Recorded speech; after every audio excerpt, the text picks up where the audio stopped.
То есть часто могут у тебя из-под носа унести там еще пол салата. Они часто встречаются по 10-15 лет. Свадьбе, в которой было 800 человек. Снимают галстук жениха, друзья его режут на кусочки. Платье стоит минимум где-то 4000 евро. Вы им звоните, с ними договариваетесь, они вам потом не перезванивают.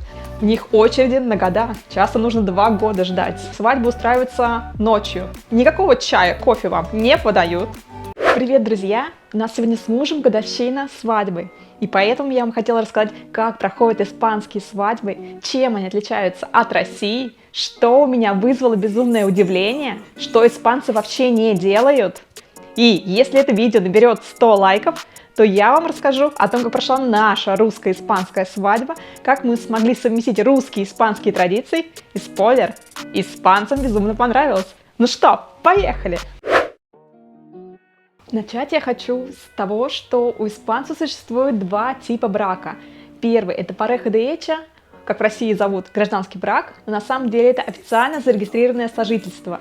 Либо второй брак – matrimonio, и это уже обычный брак, который зарегистрирован в ЗАГСе или в церкви. Испанцы на самом деле не торопятся ни в ЗАГС, ни в церковь, они часто встречаются по 10-15 лет. А те, кто заключил pareja de hecho, бывает и живут в этом статусе, может быть, тоже 10-20 лет, уже есть дети, и потом только решаются сделать свадьбу. Может, хотят праздник своей жизни устроить, не знаю почему, что случилось. Если вы когда-то видели свадьбу в Испании, то вы могли заметить, что если испанцы устраивают праздник, то он с большим размахом, все гости при параде, то есть бывает там даже и в смокингах. Обязательно в рубашках, в пиджаках мужчины. Кто-то там с галстуком, без галстука, это уже не настолько, это зависит от семьи. Женщины тоже в вечерних платьях, часто со шляпками, либо какие-то головные уборы специальные. То есть у нас в России все-таки не так. Как-то мы попроще одеваемся, а испанцы реально к этому празднику очень усердно готовятся. То есть нужно показать обязательно новый наряд. Особенно если это какое-то пуэбло. То есть, допустим, идут на следующую свадьбу и обязательно меняют платье. То есть нельзя показаться в старом. Есть такой закон внегласный, который не говорится, но стараются этого придерживаться. Я вам, конечно же, рассказываю о свадьбах, которые проходят в Андалусии, на юге Испании. В других провинциях может быть немного по-другому. Там я не была, к сожалению. И если вы были, то оставьте мне комментарий, я почитаю. Это очень интересно. И также есть по одежде еще другие законы. Например, мужчины вообще нежелательно одевать рубашки с коротким рукавом. И не важно, что в августе 40 градусов жары, например, в Севилье или где-нибудь там какой-нибудь Пуэбло, но вы должны быть в рубашке с длинным рукавом. И поэтому часто летом свадьба устраивается ночью, ну как ночью, вечером, где-то может быть в 6 вечера только начинается. Если еще не сильно жарко, то обычно устраивают днем, там часа в 2, то есть как обычно стандартный обед. А женщины, у них тоже платье имеет разную длину. Если свадьба проходит днем, то есть вот так, это как обед, то обычно должны быть коктейльные платья где-то по колено, ну может чуть длиннее колена. А если это вечер, то обычно одевают длинные платья. А если вы днем оденете длинное платье, то это будет моветон, потому что только невеста должна быть в длинном платье. Вот такие законы. Я когда их узнала, я была очень удивлена. Также другое колоссальное отличие свадеб в Андалусии от России – это количество гостей. Как вы думаете, сколько тут приглашают? 50, 100, 200, 1000? На самом деле стандартное количество гостей – это где-то 200-300 человек. Вот у нас тут, особенно в всяких там пуэбло. Как я уже говорила в одном видео, у меня муж был на свадьбе, в которой было 800 человек. То есть пригласили, наверное, пол пуэбло, просто было жалко кому-то отказать. Но вы сами знаете, в принципе, у нас в деревнях, то есть все друг друга знают. А особенно в Андалусии очень большие семьи до сих пор. Но особенно по линии еще родителей, то есть сейчас уже дети уже нашего возраста уже все-таки поменьше, 2-3 человека обычно в семье, то раньше, там, допустим, у папы моего мужа, их 6 было в семье, у мамы их 5, то есть представьте, это только родных братьев и сестер огромное количество, поэтому даже если вы пригласите только близких дядей, тетей, там, своих двоюродных братьев и друзей, уже получится явно, что больше 100 человек. И это только с вашей стороны. А еще со стороны невесты, вот и получается минимум 200. Также к свадьбе готовятся очень задолго, за год или за два. И знаете, почему это происходит? Потому что нужно забронировать место. Очень часто испанцы женятся обычно летом, либо еще бывает май-сентябрь, но, допустим, май и июнь — это такие месяца, когда помимо свадеб проходят еще коммунионы. Это первое причастие у детей, а этот праздник — это практически та же самая свадьба, девочки в белых платьях, все кафе зарезервированы, поэтому мест не найти. Плюс, если вы женитесь именно в церкви, то есть вам нужно забронировать церковь, вам нужно забронировать кафе, а в церковь, особенно такие красивые, знаменитые, в них очереди на года, часто нужно 2 года ждать. А если вы хотите узнать, как проходит свадьба из первых уст именно в церкви, ставьте лайк этому видео, и я еще раз приглашу Надю, и она с удовольствием расскажет о своей свадьбе. И плюс, помимо того, что нужно выбрать церковь, ее забронировать, предполагается, что жених и невеста должны ходить на всякие обучения, общение со священником. То есть они должны осознать, что они действительно готовы к браку. То есть вот такое все очень высокоморальное. И только после этого жениться. У испанцев нет ведущего на свадьбе. Меня это ввело в шок, как такую толпу народа, и нет никакого человека, который организует этот праздник. И как обычно происходит испанская свадьба? Если молодожены женятся в церкви, то обычно вначале происходит венчание, то есть они там где-то час это происходит. И либо, если женятся в ЗАГСе, то обычно выездная регистрация, либо просто уже выездная символическая церемония, как и в России, после которой жених с невестой, когда сказали друг другу «да», то гости их обсыпают рисом, потом все фотографируются же, конечно, жених с невестой еще немного остаются, их фоткают тоже, а гости в этот момент едут в кафе. Там пока их ждут, и всегда вначале накрывается фуршет, то есть какие-то небольшие закусочки, тапос, напитки, конечно же, алкогольные, безалкогольные, какие угодно. Это может быть либо перед кафе, если есть место, обычно даже на свежем воздухе очень часто, либо внутри кафе его устраивают. И пока ждут жениха, невесты, это может быть где-то в полчасика, ну не знаю, мне кажется, максимум час, не больше. И когда жених с невестой приезжают, заходят в кафе, торжественно все встают, их встречают, они подходят к своему столу, выпивают бокалы шампанского, целуются и садятся. И в чем отличие? То, что этот стол не как в России. Если в России, то стол только для новобрачных, то в Испании за столом сидят также их родители. То есть со стороны невесты ее мама с отцом, и со стороны жениха его родителей. И если, к примеру, родители у кого-то разведены, либо в ссоре, кто-то не хочет прийти, к примеру, пришла только мама жениха, то это сразу же вызывает сплетни у испанцев. Я говорю про Андалусию. Они очень большие сплетники, им очень все интересно обсуждать жизнь других, особенно в Пуэбло.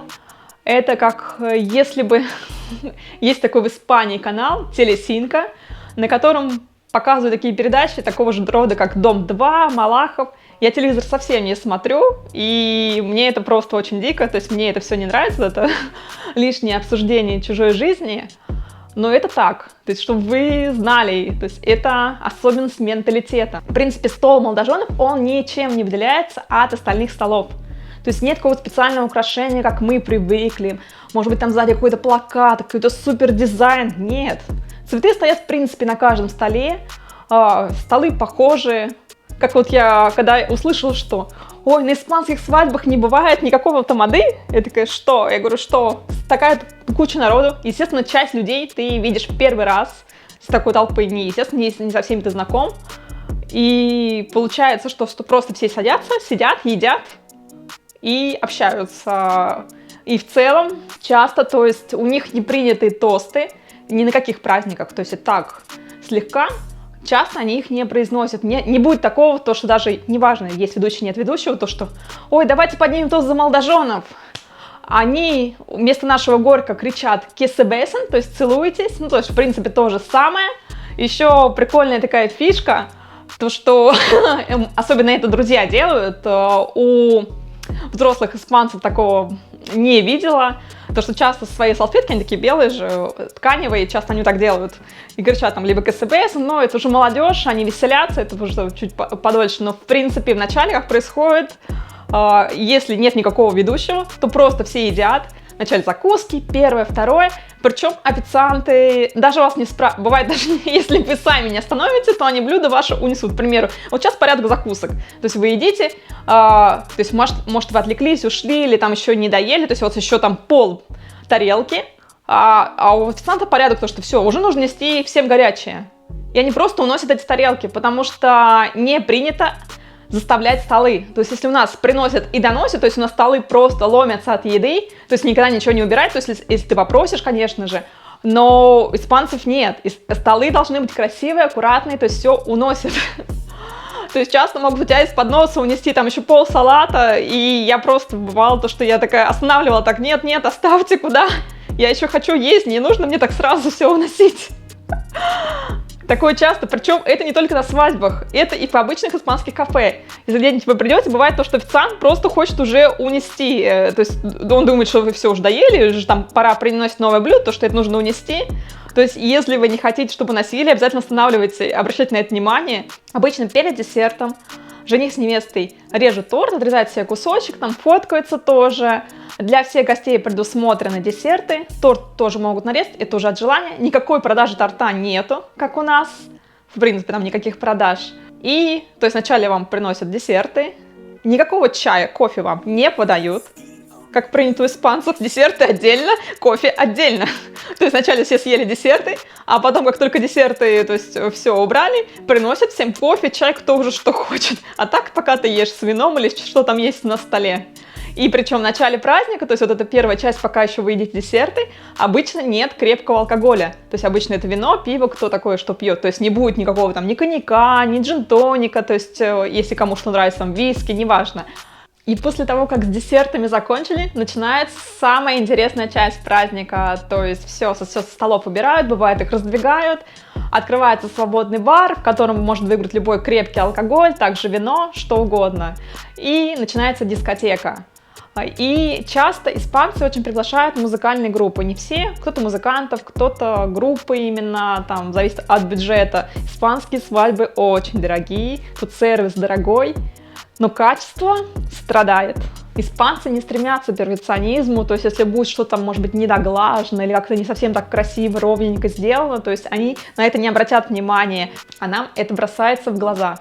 И судя по тому, что даже за высокие деньги не всегда получишь высокий сервис, например, вам нужен какой-то, не знаю, фотограф, флорист, кто там еще, дизайнер на свадьбу, вы им звоните, с ними договариваетесь, они вам потом не перезванивают. Казалось бы, сфера услуг должна быть заинтересована в своем клиенте, но это не так. Вы должны за ними бегать, вы должны им напоминать, чтобы они вам перезванивали, чтобы чего-то добиться. Так можно неделями, это реально. Это было и у меня, это было у моих знакомых. Это все очень сложно. То есть, конечно же, просто колоссальная разница. Мы просто привыкли, что если сервис, тем более если ты платишь, то тебя должны обслужить и все по высшему разряду. Но здесь не так. Здесь не так. К этому нужно быть готовым, нужно относиться проще, меньше нервов, здоровее будете. Каких традиций нет у испанцев на свадьбе? Мы все привыкли, что в конце свадьбы невеста кидает букет, а жених кидает подвязку. Тут такого нет. И вообще кидание букета, это считается американской традицией. Мы, в принципе, в России это переняли и используем постоянно. Они нет. Но у них есть своя прикольная традиция, которой у нас нету, и мне очень понравилось. То, что в конце свадьбы, ну, уже когда дискотека, когда уже все такое, все свободно, все гуляют, танцуют, обычно снимают галстук жениха, друзья его режут на кусочки, такие просто лохмотья, и продают там всем подряд, а у невесты тоже снимают подвязку, тоже ее режут, продают, в принципе, это аналог нашей продажи торта или каких-то конкурсов. Это было весело, это реально прикольно. Что обычно дарят на свадьбу испанцы? Чаще всего это, конечно же, деньги.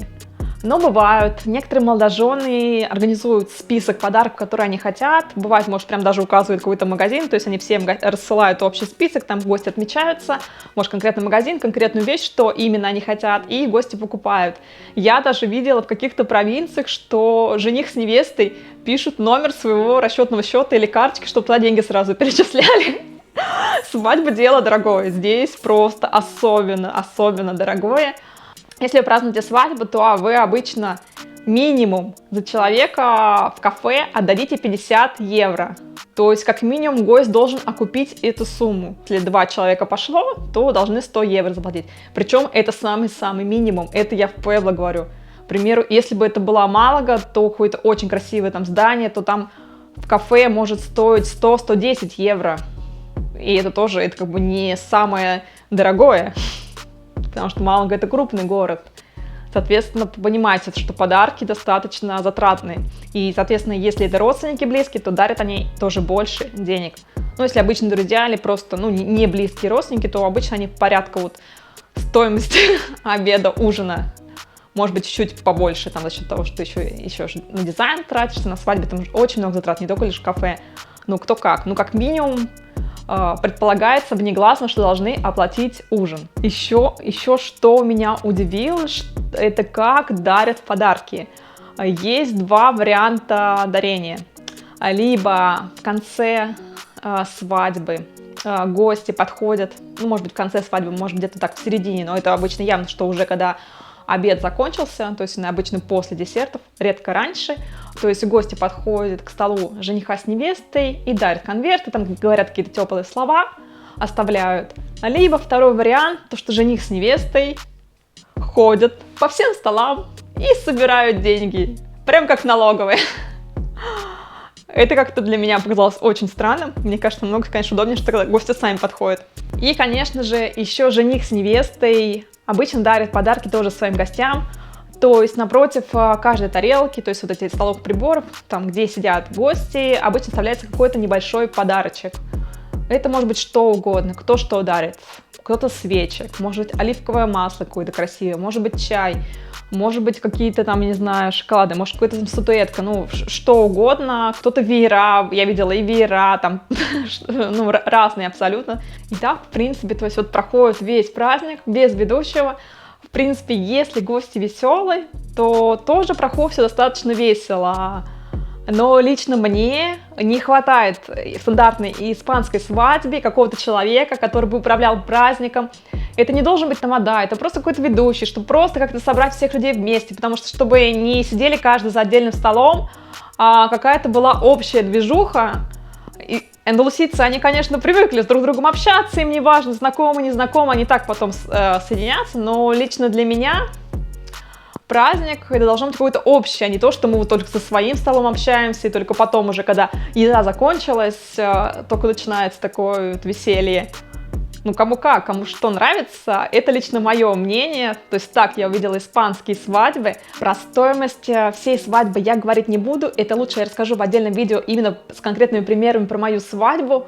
Но могу отметить, что свадебные платья в Испании просто нереально дорогие. Есть такой известный магазин Pronovias, который сдает тут моду. И в нем платье стоит минимум где-то 4000 евро. Представляете, за один день, чтобы поносить платье, 4000 евро.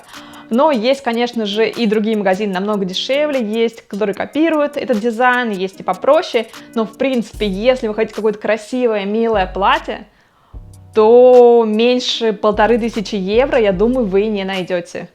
Просто нереально. Я знаю, мне девушки писали то, что кто-то ходил в Корте Инглесе на каких-то там распродажах, какие-то там, но они не чисто были свадебные платья, какие-то просто белые, может быть, вечерние платья, и они находили их, может быть, даже в пределах 500 евро, но это просто нереальная сказка, на самом деле это очень сложно найти, меньше 1000 евро какое-то платье, да, в принципе, 1000 еще прям супер симпатичных я не видела. Поэтому что делают русские?